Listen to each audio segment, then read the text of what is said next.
जय जय जय हे जय हे अंबेडकर जय हे अंबेडकर जय हे भारत भाग्य विधाता जय हे संविधान पिता जय हे संविधान पिता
ಬಹಳ ಶ್ರದ್ಧಾ ಭಕ್ತಿ ಶಿಸ್ತು ಸಂಯಮ ಇವೆಲ್ಲವೂ ಕೂಡ ನಾವು ಜೀವನದಲ್ಲಿ ಅಳವಡಿಸ್ಕೊಂಡಿದ್ದರೆ ಮಾತ್ರ ಬಾಬಾ ಸಾಹೇಬ್ ಅಂಬೇಡ್ಕರ್ ಬಗ್ಗೆ ಮಾತಾಡೋಕ್ಕಾಗುತ್ತೆ. ಇಲ್ಲ ಅಂದರೆ ವೇದಿಕೆಯಲ್ಲಿ ಸುಮ್ಮನೆ ಭಾಷಣಕಾರರಾಗಿ ಬಂದು ಏನೋ ಒಂದು 4 ವಿಚಾರಗಳನ್ನು ನಿಮ್ಗೆ ಹೇಳ್ಬಿಟ್ಟು ಚಪ್ಪಾಳೆ ಹೊಡಿಸ್ಕೊಂಡು ಹೋದರೆ ಅದು ಬಾಬಾ ಸಾಹೇಬ್ ಅಂಬೇಡ್ಕರ್ಗೆ ಕೊಡ್ತಕ್ಕಂಥ ಗೌರವನೂ ಅಲ್ಲ ಅಥವಾ ಕೃತಜ್ಞತೆಯೂ ಅಲ್ಲ ಅಂತ ನಾನಾದರೂ ಭಾವಿಸ್ತೇನೆ.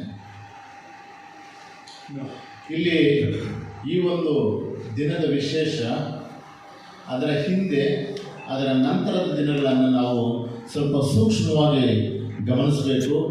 ಈ ಒಂದು ಸಂವಿಧಾನ ಸುಮ್ಮನೆ ನಮಗೆ ಸಂವಿಧಾನ ಆಗಲಿಲ್ಲ. ಯಾಕೆ ಅಂದರೆ ಈ ಭಾರತ ದೇಶದಲ್ಲಿ ಬಹುತ್ವದಲ್ಲಿ ಏಕತೆಯನ್ನು ಸಾಧಿಸತಂಥ ಏಕೈಕ ದೇಶ ಭಾರತ ದೇಶ ಪ್ರಪಂಚದಲ್ಲೇ. ಬಹುತ್ವ ಅಂದರೆ ಪ್ರತಿಯೊಂದು ಗಲ್ಲಿಯಲ್ಲಿ ಹಳ್ಳಿಯಲ್ಲಿ ಕೂಡ ಅವರದೇ ಆದಂಥ ಆಚಾರಗಳಿದ್ದಾವೆ, ಭಾಷೆಗಳಿದ್ದಾವೆ, ಜಾತಿಗಳಿದ್ದಾವೆ, ಧರ್ಮಗಳಿದ್ದಾವೆ, ಮತ್ತು ಒಂದೊಂದು ಆಹಾರ ಪದ್ಧತಿಗಳು ಮತ್ತು ಡ್ರೆಸ್ ಕೋಡ್ ಕೂಡ ಒಂದೊಂದು ರೀಜನ್ನಲ್ಲೂ ಕೂಡ ಭಾಷೆ ಬದಲಾವಣೆ ಆಗ್ತಾ ಇರುತ್ತೆ. ಇಂಥ ಒಂದು ವಿಶಾಲ ಭಾರತಕ್ಕೆ ಅಥವಾ ವಿವಿಧತೆಯಲ್ಲಿ ಇರತಕ್ಕಂಥ ಈ ಬಹುತ್ವದ ಭಾರತಕ್ಕೆ ಸಂವಿಧಾನನ ರಚನೆ ಮಾಡಬೇಕಾದ್ರೆ ತುಂಬ ತುಂಬ ತುಂಬ ಕಷ್ಟ ಆಗಿರುತ್ತೆ. ಯಾರಿಗೂ ಕೂಡ ಸಾಧ್ಯನೇ ಆಗಲ್ಲ. ಈ ಒಂದು ಬಿಫೋರ್ ಇಂಡಿಪೆಂಡೆನ್ಸ್ ಸ್ವಾತಂತ್ರ್ಯ ಪೂರ್ವದ ದಿನಗಳಲ್ಲಿ ಬ್ರಿಟಿಷ್ ಕೌನ್ಸಿಲ್ ಆಫ್ ಇಂಡಿಯಾ ಅಂತ ಒಂದು ಆ್ಯಕ್ಟನ್ನು ಮಾಡ್ಕೊಂಡಿರ್ತಾರೆ. ಅವರ ಒಂದು ಕೆಲವು ರೂಪುರೇಷೆಗಳನ್ನು ಮಾಡಿ ಒಂದು ಪಾರ್ಟಿ ಪ್ರಧಾನಮಂತ್ರಿ ಆಯ್ಕೆ ಆಗ್ತಾರೆ. ಅವರು ಏನು ಘೋಷಣೆ ಮಾಡ್ತಾರೆ, ನಮ್ಮ ದೇಶಕ್ಕೆ ಸಂವಿಧಾನ ಕೊಡ್ತೀವಿ ಅಂತ ಅನೌನ್ಸ್ ಮಾಡಿಬಿಡ್ತಾರೆ. ಆವಾಗ ಸಂವಿಧಾನ ಕೊಡ್ತೀವಿ ಅಂದ ತಕ್ಷಣ ಈ ಕಡೆ ಮುಸ್ಲಿಂ ಲೀಗು ಮತ್ತು ಹಿಂದೂ ಮಹಾಸಭಾದವರು ಭಾರತನ ಇಬ್ಬಾಗ ಮಾಡೋಕ್ಕೆ ತಯಾರಿ ನಡೆಸ್ತಾ ಇರ್ತಾರೆ. ಆಗಿನ ಕಾಲದಲ್ಲಿ ನಮ್ಮ ಭಾರತ ದೇಶಕ್ಕೆ ಸಂವಿಧಾನ ಬೇಕಾಗಿರುತ್ತೆ. ಸಂವಿಧಾನ ಬೇಕಾಗಿದ್ದರೆ ಯಾರು ಸಂವಿಧಾನ ಬರೆಯೋರು ಅಂತ ಹೇಳ್ಬಿಟ್ಟು ಅವರು ಒಂದು ಕಮಿಟಿನ ಮಾಡ್ತಾರೆ. ಆ ಕಮಿಟಿಗೆ ಅಧ್ಯಕ್ಷರಾಗಿ ಬೆನಗಲ್ ನರಸಿಂಹರಾವ್ ಅಂತ ಆಂಧ್ರ ಪ್ರದೇಶದವರು, ಅವರು ಇಂಟರ್ನ್ಯಾಷನಲ್ ಕೋರ್ಟಲ್ಲಿ ನ್ಯಾಯಾಧೀಶರಾಗಿರ್ತಾರೆ.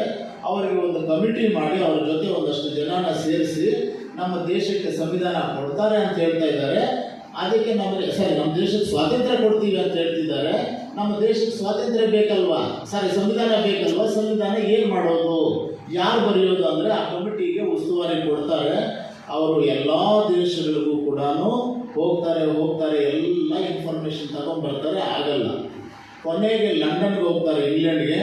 ಪ್ರೊಫೆಸರ್ ಜೆನ್ನಿಕ್ಸ್ ಅಂತ ರಿನೌಂಡ್ ಫಿಲಾಸಫರ್ ಪೊಲಿಟಿಕಲ್ ಸೈನ್ಸಲ್ಲಿ ಎಲ್ಲ ದೇಶಗಳ ಸಂವಿಧಾನವನ್ನು ಅರಿತಿರ್ತಕ್ಕಂಥ ಪ್ರೊಫೆಸರ್ ಜೆನ್ನಿಂಗ್ಸ್ ಅಂತವ್ರನ್ನ ಮೀಟ್ ಮಾಡ್ತಾರೆ. ಪ್ರೊಫೆಸರ್ ಯಾರು, ನಮ್ಮ ಬೆನಗಲ್ ನರಸಿಂಹರಾವ್. ನಮ್ಮ ದೇಶಕ್ಕೆ ಸಂವಿಧಾನ ಬೇಕು, ನಮಗೆ ಬ್ರಿಟಿಷರು ಸ್ವಾತಂತ್ರ್ಯ ಕೊಡ್ತಾ ಇದ್ದಾರೆ, ಆ ಸ್ವಾತಂತ್ರ್ಯಕ್ಕೆ ನಮ್ಮ ಸಂವಿಧಾನ ಬೇಕಾಗಿರೋದು ಬಂದು ನಮಗೆ ಒಂದು ಸಂವಿಧಾನನ ಬರ್ಕೊಡಿ ಅಂತ. ಆವಾಗ ಅವರು ಹೇಳ್ತಾರೆ, ಅಲ್ಲ ನನಗೆ ಅರ್ಥ ಆಗ್ತಾ ಇಲ್ಲ, ನೀವು ಯಾಕೆ ದೇಶ ವಿದೇಶಗಳನ್ನ ಸುತ್ತುತ್ತಾ ಇದ್ದೀರಾ, ಅಲೀತಾ ಇದ್ದೀರಾ? ನಿಮ್ಮ ದೇಶದಲ್ಲೇ ರಿನೌಂಡ್ ಫಿಲಾಸಫರ್, ಪೊಲಿಟಿಕಲ್ ಸೈಂಟಿಸ್ಟ್, ಆರ್ಥಿಕ ತಜ್ಞರು, ಶಿಕ್ಷಣ ತಜ್ಞರು, LLB ಬ್ಯಾರಿಸ್ಟರ್ ಫ್ರಮ್ ಲಂಡನ್, ಮತ್ತು ಮಾನವಶಾಸ್ತ್ರ ಓದಿದ್ದಾರೆ. ಎಲ್ಲ ಡಿಗ್ರಿಗಳನ್ನು, ಪ್ರಪಂಚದ ಎಲ್ಲ ಸಂವಿಧಾನಗಳನ್ನು ಅರಿತುಕೊಂಡಂಥ ಏಕೈಕ ವ್ಯಕ್ತಿ ನಿಮ್ಮ ದೇಶದಲ್ಲೇ ಇದ್ದುಕೊಂಡು ನೀವು ದೇಶ ಅಲಿತಿದ್ರಲ್ಲ, ನಮಗೆ ದೇಶ ಸಂವಿಧಾನ ಬರ್ಕೊಡಿ ಅಂತ ನನಗೆ ಅರ್ಥ ಆಗ್ತಾ ಇಲ್ಲ ಅಂತ ಹೇಳಿಬಿಟ್ಟು ಅವ್ರನ್ನ ಬೈತಾರೆ. ಆವಾಗ ಬೆನಗಲ್ ನರಸಿಂಹರಾವರು ಅದೇ ಸಂದೇಶನ ಯಾರು ಅಂತ ಹೇಳಿದ್ರೆ ಬಾಬಾ ಸಾಹೇಬ್ ಅಂಬೇಡ್ಕರ್ ಅಂತವರು ನಿಮ್ಮ ದೇಶದಲ್ಲೇ ಇದ್ದಾರೆ. ಪ್ರಪಂಚದ ಎಲ್ಲ ಸಂವಿಧಾನಗಳನ್ನು ಅಧ್ಯಯನ ಮಾಡಿ ಕರಗತ ಮಾಡಿಕೊಂಡಿದ್ದಾರೆ. ಲಾ ಓದಿದ್ದಾರೆ, ಎಕನಾಮಿಕ್ಸ್ ಓದಿದ್ದಾರೆ, ಸೋಷಿಯಾಲಜಿ ಓದಿದ್ದಾರೆ, ಮಾನವಶಾಸ್ತ್ರ ಓದಿದ್ದಾರೆ. ಎಲ್ಲ ಶಾಸ್ತ್ರಗಳನ್ನು ಅರಿತು ಕುಡಿದಂಥ ಒಂದು ಬಾಬಾ ಸಾಹೇಬ್ ಅಂಬೇಡ್ಕರ್ ಅಂತ ಒಬ್ಬ ಮೇಧಾವಿಯನ್ನು ಬಿಟ್ಬಿಟ್ಟು ನೀವು ದೇಶ ಅಲೀತಾ ಇದ್ದೀರಾ, ಹೋಗಿ ಬರ್ಸ್ಕೊಳ್ರಿ ಅಂತ ಹೇಳ್ತಾರೆ. ಅದೇ ರಿಪೋರ್ಟನ್ನು ಜವಾಹರ್ಲಾಲ್ ನೆಹರು, ವಲ್ಲಭಾಯ್ ಪಟೇಲ್ ಇರ್ತಕ್ಕಂಥ ಎಲ್ಲ ಕಮಿಟಿಗಳಿಗೂ ಈ ಬೆನಗಲ್ ನರಸಿಂಹರಾವರು ಈ ಥರ ಹೇಳ್ತಾರೆ. ಆವಾಗ ಯಾವುದೇ ಒಂದು ಸಂವಿಧಾನ ಬರೀಬೇಕಾದ್ರೆ ನಾವು ಒಂದು ಅದಕ್ಕೆ ರೀತಿ ನೀತಿಗಳು ಬೇಕು. ಸುಮ್ಮನೆ ರಘುಪತಿ ಚೆನ್ನಾಗಿ ಮಾತಾಡ್ತಾರೆ, ನಮ್ಮ ತಹಸೀಲ್ದಾರ್ ಚೆನ್ನಾಗಿ ಓದಿದ್ದಾರೆ ಅಂತ ಹೇಳ್ಬಿಟ್ಟು ನಾವು ಸೆಲೆಕ್ಟ್ ಮಾಡ್ಕೋಬಾರ್ದು. ಅದಕ್ಕೆ ಒಂದು ರೀತಿ ನೀತಿ ಮಾಡಬೇಕು, ಒಂದು ಎಲೆಕ್ಷನ್ ಮಾಡಬೇಕು ಅಂತ ಹೇಳ್ಬಿಟ್ಟು ಸಂವಿಧಾನ ಶಾಸಕಾಂಗ ಚುನಾವಣೆ ಅಂತ ಮಾಡ್ತಾರೆ. ಸಹ ಮಕ್ಕಳಿಗೆ ಇಲ್ಲಿಯ ಸಮಾಜದ ಮುಖಂಡರಿಗೆ ಗೊತ್ತಾಗಲಿ ಈ ಕಾರ್ಯಕ್ರಮ ತಾಲೂಕು ಮಟ್ಟದಿಂದ ಪ್ರಾರಂಭ ಮಾಡೋಣ ಅಂತ ಒಂದು ಚಿಕ್ಕ ಆಸೆಯನ್ನು ವ್ಯಕ್ತಪಡಿಸಿದಾಗ ನಾವೆಲ್ಲರೂ ಒಂದು ಎಷ್ಟೇ ಆಗಲಿ ದೊಡ್ಡದಾಗಲಿ ಅನ್ನೋದು ಚಿಕ್ಕದಾಗಿ ಒಂದು ಕಾರ್ಯಕ್ರಮ ಮಾಡೋಣ ಸೊ ಅಂತ ಹೇಳಿ ಸಮಾಜ ಕಲ್ಯಾಣ ಅಧಿಕಾರಿಗಳಿಗೆ ನಾನು ರಿಕ್ವೆಸ್ಟ್ ಮಾಡಬೇಕಾದ್ರೆ ಅವರು ಖುಷಿಯಿಂದ ಒಪ್ಪಿಕೊಂಡು ಈ 2 ದಿವಸದಲ್ಲಿ ಈ ಕಾರ್ಯಕ್ರಮವನ್ನು ಆಯೋಜನೆ ಮಾಡಿದರೆ ಅವರಿಗೆ ನಾನು ತಮ್ಮೆಲ್ಲರ ಪರವಾಗಿ ಮತ್ತು ವೈಯಕ್ತಿಕವಾಗಿ ಧನ್ಯವಾದಗಳು. ಈ ಕಾರ್ಯಕ್ರಮಕ್ಕೆ ಆಗಮಿಸಿದಂಥ ಎಲ್ಲ ಹಿರಿಯರು, ಅಕ್ಕ ತಂಗಿಯರು, ತಾಯಂದಿರು ಹಾಗೂ ಆನೇಕಲ್ ತಾಲೂಕಿನ ಎಲ್ಲ ನನ್ನ ಮಾಧ್ಯಮ ಮಿತ್ರರಿಗೆ ನಾನು ತಾಲೂಕಾಡಳಿತದ ಪರವಾಗಿ ಸ್ವಾಗತ ಹಾಗೂ ಧನ್ಯವಾದಗಳು ತಿಳಿಸುತ್ತೇನೆ.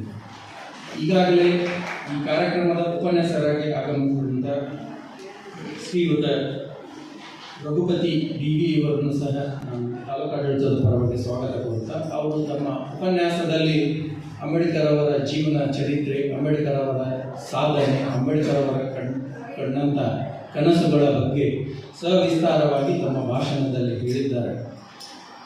ಈಗ ನಾನು ಏನೇನು ವಿಚಾರ ಮಾಡ್ಕೊಂಡು ಬಂದಿದ್ದೆ ಅವೆಲ್ಲ ಅವರು ಹೇಳಿಬಿಟ್ಟಿದ್ದಾರೆ. ಈಗ ನಾನು ಮತ್ತೆ ಅದನ್ನೇ ಹೇಳೋದ್ರಿಂದ ಅರ್ಥ ಇಲ್ಲ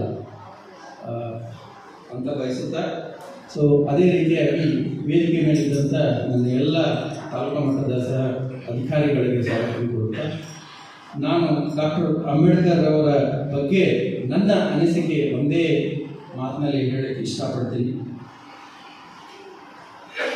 B educated and B empowered. ಎಲ್ಲಿವರೆಗೆ ನೀವು ಶಿಕ್ಷಿತ ಆಗಲ್ವೋ ಅಲ್ಲಿವರೆಗೆ ನೀವು ಸಬಲಿತ ಆಗುವುದಿಲ್ಲ ಅನ್ನೋ ಒಂದು ಅವರ ಸಂದೇಶವನ್ನು ತಾವು ಮನಸ್ಸಿನಲ್ಲಿ ಇಟ್ಕೊಳ್ಳಿ. ಯಾಕಂತಂದರೆ ನಾವು ಇವತ್ತು ಇಷ್ಟು ಶಿಕ್ಷಣವನ್ನು ಹೊಂದಿದ್ದರೂ ಸಹ ಪ್ರತಿದಿನ ಮೂಢನಂಬಿಕೆಯಲ್ಲಿ ಬದುಕ್ತಾ ಇದ್ದೀವಿ. ನಮಗೆ ಕಷ್ಟದ ಕಾಲದ ಬಂತಂದರೆ ದೇವರು ಬಂದು ನಮಗೆ ಸಹಾಯ ಮಾಡ್ತಾನೆ, ಅಥವಾ ನಮಗೆ ಯಾವುದೋ ಒಂದು ಕಷ್ಟದ ಕಾಲದ ಬಂತಂದರೆ ನಮ್ಮ ತಂದೆ ತಾಯಿ ನಮಗೆ ಸಹಾಯ ಮಾಡ್ತಾರೆ, ಅಣ್ಣ ತಮ್ಮಂದಿರು ಸಹಾಯ ಮಾಡ್ತಾರೆ, ಅಕ್ಕ ತಂಗಿಯರು ಸಹಾಯ ಮಾಡ್ತಾರೆ, ಸಮಾಜ ನಮಗೆ ಸಹಾಯ ಮಾಡ್ತಾರೆ. ಆದರೆ ಡಾಕ್ಟರ್ BR ಅಂಬೇಡ್ಕರ್ ಅವರ ಕಷ್ಟದ ಕಾಲದಲ್ಲಿ ಇವು ಯಾವುವೂ ಅವರಿಗೆ ಸಹಾಯ ಮಾಡಲಿಲ್ಲ. ಅವರ ವಿದ್ಯೆ, ಅವರ ಪರಿಶ್ರಮ, ಅವರು ಕಂಡಂಥ ಕನಸನ್ನು ಸಾಧನೆ ಮಾಡಲಿಕ್ಕೆ ಅವರು ಪಟ್ಟಂಥ ಕಷ್ಟನೇ ಅವರಿಗೆ ಸಹಾಯ ಮಾಡಿದೆ. ಅದಕ್ಕೆ ನಮ್ಮ ಜೀವನವನ್ನು ನಾವು ಯಾವ ರೀತಿಯಾಗಿ ರೂಪಿಸ್ಕೋಬೇಕಂತಂದರೆ ಡಾಕ್ಟರ್ BR ಅಂಬೇಡ್ಕರ್ ಅವರ ಜೀವನವನ್ನು ನೆನೆಸ್ಕೊಂಡ್ರೆ ಅದನ್ನು ನಮ್ಮ ಜೀವನದಲ್ಲಿ 1%, 100%ಲ್ಲಿ 1% ನೀವು ಪ್ರತಿದಿನ ಒಂದು ಮಾತನ್ನು ನೆನೆಸ್ಕೊಂಡು ನೀವು ಮನೆಯಿಂದ ಹೊರಗೆ ಬರುತ್ತೆ. ಆವಾಗ ನೀವು ನೋಡುವಂಥ ಸಮಾಜ ನಿಮ್ಮ ದೃಷ್ಟಿಗೆ ಬೇರೆಯೇ ಕಾಣುತ್ತೆ. ನಮಗೆ ವಾಕ್ಯ ಸೂತ್ರ ಸಿಕ್ಕಿದೆ, ಎದರಿಂದ ಸಿಕ್ಕಿದೆ? ಸಂವಿಧಾನದಿಂದ ಇವತ್ತು ನಾವು ಈ ಕುಂತು ನಾನು ಮಾತಾಡಬೇಕಾದ್ರೆ ತಪ್ಪಾದ್ರೂ ನೀವು ಅದನ್ನು ತಪ್ಪು ಅಂತ ಪ್ರಶ್ನಿಸುವಂಥ ಹಕ್ಕು ಕೊಟ್ಟಿದ್ಯಾರು ಸಂವಿಧಾನ ಕೊಟ್ಟಿದೆ. ಆ ರೀತಿಯಾಗಿ ನಮ್ಮ ಜೀವನದಲ್ಲಿ ನಾವು ಸಮಾಜಕ್ಕೆ ಒಳ್ಳೆಯ ಕೊಡುಗೆ ಕೊಡಬೇಕು, ಸಮಾಜಕ್ಕಾಗಿ ನಾವು ದುಡಿಬೇಕಾದ್ರೆ ಸಂವಿಧಾನದಲ್ಲಿದ್ದಂಥ ಒಂದು ಶಬ್ದವನ್ನು ಪ್ರತಿದಿನ ನೀವು ಓದಿ ಅದರಿಂದ ಹೊರಗಡೆ ಬನ್ನಿ. ಆವಾಗ ನೀವು ನೋಡುವಂಥ ಸಮಾಜ ನಿಮ್ಮ ದೃಷ್ಟಿಕೋನದಲ್ಲಿ ಬೇರೆ ಇರ್ತದೆ. ಇಲ್ಲಾಂದರೆ ನಾವು ದಿವಸ ಬರ್ತೀವಿ ಅದೇ ಮಾತು ಹೇಳ್ತೀವಿ, ತಹಶೀಲ್ದಾರ್ ಆಫೀಸ್ಗೆ ಹೋದಿವಿ ಸರ್, ಅದು ಹಂಗಾಯ್ತು ಸರ್, ಹಿಂಗಾಯ್ತು ಸರ್, ಆ ಶಿಕ್ಷಣ ಇಲಾಖೆಗೆ ಹೋದೆ, ಆ ಟೀಚರ್ ಹಿಂಗಂದ್ರು ಸರ್, ಹಿಂಗಂದ್ರು. ಇನ್ನೊಬ್ಬರ ಮೇಲೆ ಬಟ್ ಮಾಡಿ ತೋರಿಸೋದೇ ನಮ್ಮ ಕೆಲಸ ಆಗ್ಬಿಡ್ತು. ನಮಗೆ ಸ್ವಾತಂತ್ರ್ಯ ಸಿಕ್ಕಿದ್ದು ಇದಕ್ಕಲ್ಲ, ನಮಗೆ ಸ್ವಾತಂತ್ರ್ಯ ಸಿಕ್ಕಿದ್ದು ಸಮಾಜಕ್ಕೆ ನಾವು ಏನು ಕೊಡುಗೆ ಕೊಡಬೇಕು ಅನ್ನೋದು ನಮ್ಮ ಹಕ್ಕಿದೆ. ಸಮಾಜ ನಮಗೆ ಏನು ಮಾಡಿದೆ ಅಂತ ಕೇಳೋ ಹಕ್ಕಿಲ್ಲ. ನಮಗೆ ಮಾಡೇ ಮಾಡುತ್ತೆ ಸಮಾಜ, ಎಲ್ಲ ಮಾಡೇ ಮಾಡುತ್ತೆ. ಬಟ್ ನಾವು ಸಮಾಜಕ್ಕೆ ಏನು ಕೊಟ್ಟಿದ್ದೀವಿ ಅದನ್ನು ನಾವು ನಮಗೆ ತಿಳ್ಕೋಬೇಕು. ಅದಕ್ಕೆ ಎಲ್ಲರೂ ಶಿಕ್ಷಿತರಾದರೆ ನೀವೇ ಸ್ವಾವಲಂಬಿ ಆಗ್ತೀರಿ. ಅದನ್ನು ನಿಮ್ಮ ಸಾಯುವವರೆಗೆ ಕೊನೆಯವರೆಗೆ ಇರೋದು ಒಂದೇ ಆಸ್ತಿ, ಅದು ನಿಮ್ಮ ವಿದ್ಯೆ. ಅದನ್ನು ಯಾರೂ ಕಸ್ಕೊಡೋದು. ಇವತ್ತು ನೋಡ್ರಿ ಡಾಕ್ಟರ್ ಬಿ ಆರ್ ಅಂಬೇಡ್ಕರ್ ಅವರು ಇವತ್ತು 1949 ನವೆಂಬರ್ 26 ಜಾರಿ ಅರ್ಪಣೆ ಮಾಡಿದಂಥ ದಿನ. ಬಾಬಾ ಸಾಹೇಬ್ ಅಂಬೇಡ್ಕರ್ ಅವರು ಈ ದೇಶದಲ್ಲಿ ಸಮಾನತೆ, ಸಮಪಾಲು ಅನ್ನೋ ಘೋಷಣೆಯನ್ನು ಕೊಟ್ಟಿದ್ದಾರೆ. ಈ ದೇಶದಲ್ಲಿ ಮನುಷ್ಯರೇ ಅಲ್ಲ, ಪಕ್ಷಿಗಳು ಕೂಡ, ಪ್ರಾಣಿಗಳು ಕೂಡ, ಸಸ್ಯಗಳು ಕೂಡ ಸಂವಿಧಾನದಿಂದ ರಕ್ಷಣೆ ಇದೆ. ಅದು ಮಾನವರೊಬ್ಬರೇ ಅಲ್ಲ, ಇವತ್ತು ಪ್ರಪಂಚದಲ್ಲಿ ಶ್ರೇಷ್ಠವಾದ ಸಂವಿಧಾನ, ಅತಿ ದೊಡ್ಡ ಸಂವಿಧಾನ ಲಿಖಿತವಾದ ಅಂದರೆ ಬಾಬಾ ಸಾಹೇಬ್ ಅಂಬೇಡ್ಕರ್ ಅವರೇ ಅವರ ಕೈಯಿಂದಲೇ ಲಿಪಿಯಲ್ಲಿ ಬರೆದಂಥ ಸಂವಿಧಾನ ಈ ಜಗತ್ತಲ್ಲಿ ಮೆಚ್ಚುವಂಥ ಸಂವಿಧಾನ ಅರ್ಪಣೆ ಮಾಡಿದ್ದಾರೆ. ಆದರೆ ಬಾಬಾ ಸಾಹೇಬ್ ಅಂಬೇಡ್ಕರ್ ಅವರು ಇವತ್ತು ಮಾನವ ಕುಲಕ್ಕೆ ಒಂದು ಶ್ರೇಷ್ಠತೆಯನ್ನು ಬಂದಿದೆ. ಇದರ ಹಿಂದೆ ಪಶು ಪ್ರಾಣಿಗಳು ಕೂಡ ಬೆಲೆ ಇರದಂಥ ರೀತಿಯಲ್ಲಿ ಬದುಕ್ತಾ ಇದ್ದವು. ಇವತ್ತು ಪ್ರತಿಯೊಬ್ಬ ಮಾನವರು ಇವತ್ತು 6,000 ಜಾತಿಗಳಿದ್ದರೂ ಕೂಡ, 1,600 ಭಾಷೆ ಇದ್ದರೂ ಕೂಡ, 7-8 ಧರ್ಮಗಳಿದ್ದರೂ ಕೂಡ ಎಲ್ಲರೂ ಕೂಡ ಸಮಾನತೆಯನ್ನು ತೋರಿ ಸಂವಿಧಾನ ಅರ್ಪಣೆ ಮಾಡಿದ್ದಾರೆ. ಇವತ್ತಿಗೆ 75 ವರ್ಷ ಸಂವಿಧಾನ ಜಾರಿಯಾಗಿದೆ. ಆದರೂ ಬಾಬಾ ಸಾಹೇಬ್ ಅಂಬೇಡ್ಕರ್ ಕಂಡಂಥ ಕನಸು ಸಂವಿಧಾನದ ಪ್ರಕಾರ ಅವರು 10 ವರ್ಷಗಳಲ್ಲಿ ಎಲ್ಲ ಅನುಷ್ಠಾನ ಬರಬೇಕು ಅಂತ ಕನಸನ್ನು ಪಟ್ಟಿದ್ದರು. ಆದರೆ ಇವತ್ತು 75 ವರ್ಷ ಆದರೂ ಕೂಡ ಶಿಕ್ಷಣದ ವ್ಯವಸ್ಥೆ 84% ಮಾತ್ರ ಪಡೆದಿದೆ. ಅದಕ್ಕೆ ಬಾಬಾ ಸಾಹೇಬ್ ಅಂಬೇಡ್ಕರ್ ಕನಸು ಏನಂದರೆ ಎಲ್ಲರಿಗೂ ಶಿಕ್ಷಣ ಸಿಗಬೇಕು, ಆ ಶಿಕ್ಷಣದಿಂದ ಎಲ್ರಿಗೂ ಸಮಾನತೆ ಸಿಗಬೇಕು, ಮಹಿಳೆಯರಿಗೆ ವಿಶೇಷ ಸಮಾನ ಅವಕಾಶಗಳನ್ನು ಕಲ್ಪಿಸಿಕೊಟ್ಟಿದ್ದಾರೆ. ಅದಕ್ಕೆ ಎಲ್ರಿಗೂ ಸಮಾನ ಅವಕಾಶ ಅಂದರೆ ಅವರು ರಾಜಕೀಯವಾಗಿ ಓಟಿನ ಮುಖಾಂತರ ನಮಗೆ ಸಮಾನತೆಯನ್ನು ಕೊಟ್ಟಿದ್ದಾರೆ. ಇಂಥ ಸಂವಿಧಾನ ಪ್ರಪಂಚದಲ್ಲಿ ಎಲ್ಲಿ ಕೂಡ ಇಂಥ ಸಂವಿಧಾನ ಇಲ್ಲ ಅಂಥೇಳಿ ಅಮೇರಿಕದ ಪ್ರೆಸಿಡೆಂಟ್ ಆದ ಒಬಾಮ ಅವರು ಕೂಡ ಹೇಳಿದ್ದಾರೆ. ಅವರು ಭಾರತ ದೇಶಕ್ಕೆ ಬಂದಾಗ ಹೇಳಿದ್ದಿದೆ ಮಾತು, ನಾನು ಬಂದಿರೋದೇ ಸಂವಿಧಾನವನ್ನು ತಗೊಂಡು ಹೋಗೋದಕ್ಕೆ, ಇಂಥ ಉನ್ನತ ಸಂವಿಧಾನವನ್ನು ನಮ್ಮ ದೇಶದಲ್ಲಿ ಕೂಡ ಜಾರಿ ಆಗಬೇಕು ಅಂತೇಳಿ ಅವರು ಕೂಡ ಹೇಳಿಕೆಯನ್ನು ಕೊಟ್ಟಿದ್ದಾರೆ. ಜರ್ಮನಿಯವರು ಅವರು ಕೂಡ ಭಾರತ ದೇಶದ ಸಂವಿಧಾನ ರೀತಿಯಲ್ಲಿ ನಮಗೂ ಬೇಕು ಅಂತ ಅವರು ಕೂಡ ಹೋರಾಟವನ್ನು ಮಾಡ್ತಿದ್ದಾರೆ. ಇವತ್ತು ಇಡೀ ಪ್ರಪಂಚನೇ ಭಾರತದ ಸಂವಿಧಾನದಲ್ಲಿರುವಂಥ ಮೂಲಭೂತ ಸೌಲಭ್ಯಗಳು ನಮ್ಮ ದೇಶದಲ್ಲಿ ಕೂಡ ಸಂವಿಧಾನದಲ್ಲಿ ಇಲ್ಲ ಅಂತ ಹೇಳಿದರೆ, ಇಂಥ ಮೂಲಭೂತ ಸೌಲಭ್ಯ ಇರುವಂಥ ಸಂವಿಧಾನ ಜಗತ್ತಲ್ಲಿ ದೊಡ್ಡ ಸಂವಿಧಾನವನ್ನು ಕೊಟ್ಟಿದ್ದಾರೆ. ಅದಕ್ಕೆ ಬಾಬಾ ಸಾಹೇಬ್ ಅಂಬೇಡ್ಕರ್ ಅವರೇ ಸ್ವತಃ 2 ವರ್ಷ 11 ತಿಂಗಳು 17 ದಿವಸ ಅದನ್ನು ಪೂರೈಸಿದ್ದಾರೆ. ಅವರಿಗೆ 3 ವರ್ಷ ಅವಕಾಶ ಕೊಟ್ಟಿದ್ದರು. ಅದರ ಅತಿ ವೇಗವಾಗಿ ಅರ್ಪಣೆ ಮಾಡಿರೋ ಜಗತ್ತಲ್ಲಿ ಇವರು ಕೊಟ್ಟಂಥ ಕೊಡುಗೆ. ಮತ್ತು ಪ್ರಪಂಚದಲ್ಲಿ 32 ಡಿಗ್ರಿಗಳನ್ನು ಓದಿ 50,000 ಬುಕ್ಸ್ಗಳನ್ನು ಓದಿ ವಿಶ್ವದಲ್ಲೇ ದಾಖಲಾಗಿರೋ ವ್ಯಕ್ತಿ ಏನಾದಿದ್ದರೆ ಡಾಕ್ಟರ್ ಬಾಬಾ ಸಾಹೇಬ್ ಅಂಬೇಡ್ಕರ್ ಅವರು. ಅದಕ್ಕೆ 125 ದೇಶಗಳು ಸೇರಿ ಪ್ರಪಂಚದ ಜ್ಞಾನದ ಡೇ ಅಂತೇಳಿ ಅವರ ಜಯಂತಿಯನ್ನು ಆಚರಣೆ ಮಾಡೋದು ನಮ್ಮೆಲ್ಲರ ಭಾಗ್ಯ. ಈ ದೇಶಕ್ಕೆ ಅವರು ಸಿಕ್ಕಿರೋದು ನಮ್ಮೆಲ್ಲರ ಪುಣ್ಯ ಅಂತೇಳಿ ಭಾವಿಸಿ ಇವತ್ತು ಸಂವಿಧಾನ ದಿನವನ್ನು ಭಾಳ ಸಂತೋಷದಿಂದ, ಭಾಳ ವಿಜೃಂಭಣೆಯಿಂದ ಅಧಿಕಾರಿಗಳು ಮಾಡಿದರೆ ಅವರಿಗೆ ಹೃದಯಪೂರ್ವಕ ಅಭಿನಂದನೆಗಳನ್ನು ಸಲ್ಲಿಸ್ತಾರೆ. ಯಾಕಂದರೆ ನಿಜವಾದ ಪ್ರಗತಿಪರರು, ಚಿಂತಕರು, ಅಂಬೇಡ್ಕರ್ ಅನುಯಾಯಿಗಳು ಈ ಆನೇಕಲ್ ತಾಲೂಕು ಹೆಚ್ಚಾಗಿದ್ದಾರೆ. ಈ ಒಂದು ಬೆಳಕನ್ನು ಪಸರಿಸೋಕ್ಕೆ ಕಾರಣ ತಾವು ಕೂಡ ಶಿಕ್ಷಣ ರೀತಿಯಲ್ಲಿ ತಮ್ಮ ಕಾರ್ಯವನ್ನು ಮಾಡ್ತೀರಿ. ಅದಕ್ಕೆ ನಾನು ಶ್ಲಾಘನೀಯ. ಈ ಒಂದು ಸಂವಿಧಾನ ದಿನವನ್ನು ಆನೇಕಲ್ ತಾಲೂಕಿನಲ್ಲಿ 2ನೇ ಬಾರಿಗೆ ಇಲ್ಲಿ ಆಚರಣೆ ಮಾಡ್ತಾಯಿದ್ದೀವಿ. ಈ ತಹಸೀಲ್ದಾರ್ ಶ್ರೀಧರ್ ಮಾಡಾಳ್ ಸರ್ ಹೇಳಿದಾಗೆ ಬೆಂಗಳೂರು ನಗರ ಜಿಲ್ಲೆಯಲ್ಲಿ ಎಲ್ಲ ಒಂದು ಕಡೆ ವಸಂತ ನಗರದಲ್ಲಿ ಇವತ್ತಿನ ದಿವಸ ಬೆಳಗ್ಗೆ 10 ಗಂಟೆಗೆ ಸ್ಟಾರ್ಟ್ ಆಗಿ ಸುಮಾರು 2 ಗಂಟೆವರೆಗೂ ಇಲ್ಲಿ ಪ್ರೋಗ್ರಾಮ್ ಇತ್ತು. ಮಾನ್ಯ ಮುಖ್ಯಮಂತ್ರಿಗಳು, ಉಪಮುಖ್ಯಮಂತ್ರಿಗಳು, ಸರ್ಕಾರನೇ ಅಲ್ಲಿತ್ತು. ಎಲ್ಲ ಸಂವಿಧಾನದ ಮಹತ್ವ ಮತ್ತು ಅದರ ಅರಿವು, ಉಳಿವು, ಅದರಿಂದ ಉಪಯೋಗಗಳನ್ನು ಎಲ್ಲನೂ ತಿಳಿಸ್ಕೊಟ್ಟಿದ್ದೀರಿ. ಹಾಗಾಗಿ ನಾವು ಆನೇಕಲ್ ತಾಲೂಕಲ್ಲಿ ಇದು ನಮ್ಮ ಶಾಸಕರ ಅಧ್ಯಕ್ಷತೆಯಲ್ಲಿ ಮಾಡಬೇಕಾಗಿತ್ತು. ಕಾರಣಾಂತರಗಳಿಂದ ಅವರ ಒಂದು ಅವಿರತ ಶ್ರಮದಿಂದ ಬೇರೆ ಕಡೆ ತುರ್ತಾಗೋಗ್ಬೇಕಾದ್ರಿಂದ ಅವರು ಬರೋಕ್ಕೆ ಸಾಧ್ಯ ಆಗಲಿಲ್ಲ. ಅವ್ರು ಅಲ್ಲಿಂದನೇ ನಮಗೆ ಆಶೆಯನ್ನು ಕೊಟ್ಟಿದ್ದಾರೆ. ಮತ್ತು ಅವರ ಒಂದು ನಿರ್ದೇಶನ ಪ್ರಕಾರ ತಹಸೀಲ್ದಾರ್ ದಂಡಾಧಿಕಾರಿಗಳಂತ ಶ್ರೀಧರ್ ಮಾಡಾಳು ಅವರ ಅಧ್ಯಕ್ಷತೆಯಲ್ಲಿ, ಕಾರ್ಯನಿರ್ವಾಹಕದ ಮಂಜುನಾಥ್ ಸರ್ ಅವರ ಒಂದು ಸಹನೆಯೊಂದಿಗೆ, ಬಿ ಅವರ ಒಂದು ಸಹಕಾರದೊಂದಿಗೆ, ಮುಖ್ಯವಾಗಿ ಆನೇಕಲ್ ತಾಲೂಕಿನ ಎಲ್ಲ ದಲಿತ ಮುಖಂಡರುಗಳು ಇದಕ್ಕೆ ಬಹಳ ಹೆಚ್ಚು ಸಹಕಾರವನ್ನು ನೀಡಿದ್ದಾರೆ. ಅವರೇ ಸ್ವತಃ ಅವ್ರದ್ದೇ ಮನೆ ಕೆಲಸ ಆಗ್ತಾಯಿದೆ, ಅವರೇ ಮನೆಯಾಗೆ ಏನೋ ಒಂದು ಹಬ್ಬದ ರೀತಿಯಲ್ಲಿ ಮಾಡಬೇಕು ಅಂತೇಳಿ ಎಲ್ಲ ಪ್ರತಿಯೊಬ್ಬರು ನಿಂತ್ಕೊಂಡು ಇಲ್ಲಿ ಅವರು ನಮಗೆ ಸಹಕಾರ ಕೊಟ್ಟು ನಮ್ಮ ಸಮಾಜ ಕಲ್ಯಾಣ ಇಲಾಖೆಯಿಂದ ಈ ಸಂವಿಧಾನ ದಿನವನ್ನು ಆಚರಣೆ ಮಾಡೋಕ್ಕೆ ನಮಗೆ ಸಹಕಾರ ನೀಡಿದ್ದಾರೆ. ಅದೇ ರೀತಿ ನಮ್ಮ ರಘುಪತಿರವರು ಉಪನ್ಯಾಸಕರು, ಪ್ರೊಫೆಸರ್ ಡಾಕ್ಟರ್ ಅವರು ಭೌತಶಾಸ್ತ್ರ ವಿಭಾಗದಲ್ಲಿ ಉಪನ್ಯಾಸಕರಾದರೂ ಕೂಡ ಸಂವಿಧಾನದ ಬಗ್ಗೆ ಭಾಳ ಅರ್ಥಗರ್ಭಿತವಾಗಿ ನಮ್ಮ ಆನೇಕಲ್ ತಾಲೂಕಿನಲ್ಲಿ ವಿಷಯವನ್ನು ಮನಮುಟ್ಟುವಂತ ಹೇಳಿದ್ದಾರೆ. ಅವ್ರಿಗೂ ಸಹ ಈ ಒಂದು ಸಂದರ್ಭದಲ್ಲಿ ಅಭಿನಂದನೆ ಸಲ್ಲಿಸ್ತಾ ತಾವು ಇದೇ ರೀತಿ ಕಾರ್ಯವನ್ನು ಮುಂದುವರಿಸ್ಕೊಂಡು ಹೋಗ್ಬೇಕಂತೇಳಿ ತಮ್ಮಲ್ಲಿ ಭಿನ್ನ ಮನವಿಯನ್ನು ಸಲ್ಲಿಸ್ತಾ ನಾನು ಮಾತಿನ ಮುಗಿಸ್ತೀನಿ. ಜೈ ಬಿ. ನವೆಂಬರ್ 26 ಸಂವಿಧಾನ ಸಮರ್ಪಣಾ ದಿನದ ಅಂಗವಾಗಿ ಇಡೀ ದೇಶಾದ್ಯಂತ ಸಂವಿಧಾನ ಸಮರ್ಪಣೆ ದಿನವನ್ನು ಆಚರಣೆ ಮಾಡ್ತಾಯಿದೆ. ಆದರೆ ವಿಶೇಷವಾಗಿ ಇವತ್ತು ಬೆಂಗಳೂರಿನ ಹೃದಯ ಭಾಗದಲ್ಲಿರ್ತಕ್ಕಂಥ ಆನೇಕಲ್ ತಾಲೂಕು ಈ ಹಿಂದೆ ಸರ್ಕಾರ ಕಾರ್ಯಕ್ರಮ ಹಮ್ಮಿಕೊಂಡಿರೋದ್ರಿಂದ ಬೆಂಗಳೂರಿನಲ್ಲಿರೇ ಈ ತಾಲೂಕಿನ ಅಧಿಕಾರಿಗಳು ಮತ್ತು ಎಲ್ಲ ಹೋರಾಟಗಾರರು ಭಾಗವಹಿಸಬೇಕಾಗಿತ್ತು. ಆದರೆ ನಾವು 2 ದಿನಗಳಿಂದ ಹಿಂದೆ ಏನು ದಲಿತ ಚಳುವಳಿಯ ಹೋರಾಟಗಾರರು ತಾಲೂಕಿನ ಆಡಳಿತದ ಮೇಲೆ ಒತ್ತಡವನ್ನು ಏರಿ ಅವರಿಗೆ ಮನವರಿಕೆ ಮಾಡಿಕೊಟ್ಟಾಗ ಈ ತಾಲೂಕು ಮೀಸಲು ಕ್ಷೇತ್ರ ಆಗಿರೋದ್ರಿಂದ ಈ ತಾಲೂಕಿನಲ್ಲಿ ಬಾಬಾ ಸಾಹೇಬರ ಸಂವಿಧಾನ ಸಮರ್ಪಣಾ ದಿನವನ್ನು ಆಚರಣೆ ಮಾಡಬೇಕು ಅಂತೇಳಿ ಒತ್ತಾಯ ಮಾಡಿದಾಗ 2 ದಿನಗಳಲ್ಲಿ ತರಾತುರಿಯಲ್ಲಿ ಒಂದು ಕಾರ್ಯಕ್ರಮವನ್ನು ಹಮ್ಮಿಕೊಂಡು ಬಹಳ ಅಚ್ಚುಕಟ್ಟಾಗಿ ಕಾರ್ಯವನ್ನು ನಿರ್ವಹಿಸಿದ್ದಾರೆ. ಈ ಕಾರ್ಯಕ್ರಮದ ಉದ್ಘಾಟನೆಗೆ ಮಾನ್ಯ ಶಾಸಕರು ಆಗಮಿಸಬೇಕಾಗಿತ್ತು. ಅವರು ಏನು ವಿಧಾನಸೌಧದಲ್ಲಿ ಒಂದು ಸಂವಿಧಾನ ಸಮರ್ಪಣಾ ದಿನದ ಕಾರ್ಯಕ್ರಮದಲ್ಲಿ ಭಾಗವಹಿಸಿರೋದ್ರಿಂದ ತಾಲೂಕಿನ ತಹಶೀಲ್ದಾರರವರು ಈ ಕಾರ್ಯಕ್ರಮವನ್ನು ಉದ್ಘಾಟನೆ ಮಾಡಿದ್ದಾರೆ.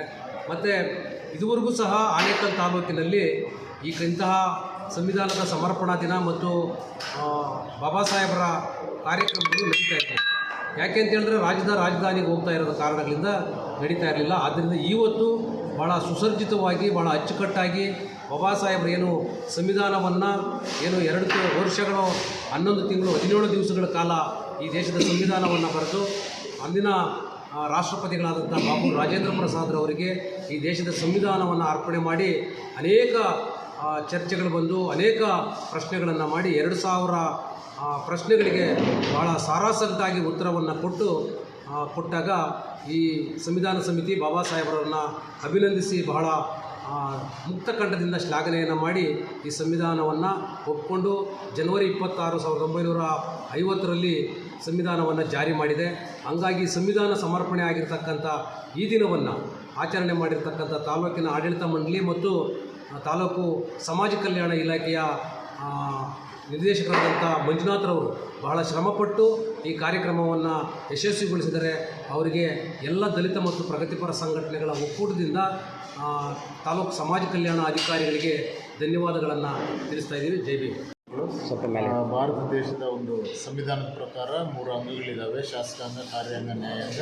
4ನೇ ಅಂಗ ಮಾಧ್ಯಮ ನೀವಾಗಿರೋದ್ರಿಂದ ಮಾಧ್ಯಮದವರು ಈ ಒಂದು ಕಾರ್ಯಕ್ರಮವನ್ನು ಬಹಳ ಅಚ್ಚುಕಟ್ಟಾಗಿ ಎಲ್ಲ ಕೂಡ ತಾವು ಎಲ್ಲ ಒಂದು ಮಿಸ್ ಮಾಡ್ದೇ ಎಲ್ಲ ಕರೆಕ್ಟಾಗಿ ಟೆಲಿಕಾಸ್ಟ್ ಮಾಡ್ತೀರಾ ಅಂತ ಆಶಿಸ್ತಾ ಬಾಬಾ ಸಾಹೇಬ್ ಅಂಬೇಡ್ಕರ್ನ ಕಂಡಂಥ ಕನಸನ್ನು ಸಾಕಾರಗೊಳಿಸಲು ಈ ಒಂದು ಆನೇಕಲ್ ತಾಲೂಕಿನಲ್ಲಿ ಇಂಥ ಕಾರ್ಯಕ್ರಮಗಳ ಆಯೋಜನೆ ಮಾಡಿ ನಾನು ಒಬ್ಬ ಒಂದು ಅಂಬೇಡ್ಕರ್ ತಾಂತ್ರಿಕ ಮಹಾವಿದ್ಯಾಲಯದ ಪ್ರಾಧ್ಯಾಪಕನಾಗಿ ಭೌತಶಾಸ್ತ್ರದ ಪ್ರಾಧ್ಯಾಪಕನಾಗಿದ್ದರೂ ಕೂಡ ನನ್ನನ್ನು ಆಹ್ವಾನ ಮಾಡಿ ಮುಖ್ಯ ಅತಿಥಿಯಾಗಿ ಆಹ್ವಾನ ಮಾಡಿ ನನಗೆ ಭಾಷಣ ಕೊಟ್ಟು ಈ ಸಂವಿಧಾನದ ಬಗ್ಗೆ ಮಾತಾಡಬೇಕು ಅಂತ ಕೇಳಿಕೊಂಡಾಗ ಭಾಳ ಸಂತೋಷದಿಂದ ನಾನು ಕೂಡ ತಯಾರಿಯಾಗಿ ಬಂದಿದ್ದಕ್ಕೂ ಸಾರ್ಥಕ ಆಯಿತು ಅಂತ ನಾನಾದರೂ ಭಾವಿಸ್ತೇನೆ. ಇಲ್ಲಿ ಏನಂದರೆ ಬಾಬಾ ಸಾಹೇಬ್ ಕಂಡಂಥ ಕನಸು ಮಹಿಳೆಯರು ಮತ್ತು ಪುರುಷರಿಗೂ ಈಕ್ವಲ್ ಆಗಿ ಏನು ಕನಸ್ಕೊಂಡಿದ್ದಾರೆ ಅದೆಲ್ಲ ಕೂಡ ಈ ಕಾರ್ಯಕ್ರಮದಲ್ಲಿ ನಾನು ಕಂಡೆ. ಮತ್ತು ಎಲ್ಲರೂ ಕೂಡ ಬಹಳ ಶಿಸ್ತಿನಿಂದ ಮತ್ತು ಆಯೋಜನೆ ಮಾಡಿದಂಥ ಮಂಜುನಾಥ್ ಆಗಿರ್ಬೋದು, ತಹಶೀಲ್ದಾರ್ ಆಗಿರ್ಬೋದು, ಎಲ್ಲರೂ ಕೂಡ ಮತ್ತು ಮಾಧ್ಯಮದವರು ಮತ್ತು ಸಾಂಸ್ಕೃತಿಕ ರಂಗದವರು ಕೂಡ ಎಲ್ಲರೂ ಕೂಡ ಭಾಗವಹಿಸಿ ಈ ಕಾರ್ಯಕ್ರಮವನ್ನು ಯಶಸ್ವಿಯಾಗಿ ನಿರ್ವಹಿಸಿದ್ದೀರಾ. ಎಲ್ರಿಗೂ ಕೂಡ ಧನ್ಯವಾದಗಳನ್ನು ಹೇಳ್ತಾ ಜೈ ಭೀಮ್ ನಮ್ಮನಗಳು. ಇಂಥ ಕಾರ್ಯಕ್ರಮಗಳು ತಾವು ಕೂಡ ಸುಸೂತ್ರವಾಗಿ ಕಾರ್ಯನಿರ್ವಹಿಸಿ ಟೆಲಿಕಾಸ್ಟ್ ಮಾಡಿ ಜನರಿಗೆ ಜಾಗೃತಿ ಮೂಡಿಸಬೇಕಂತ ಹೇಳಿ ಮಾಧ್ಯಮರನ್ನು ನಾನು ಕೇಳ್ಕೊಳ್ತೀನಿ. ಜೈ ಭೀಮ್.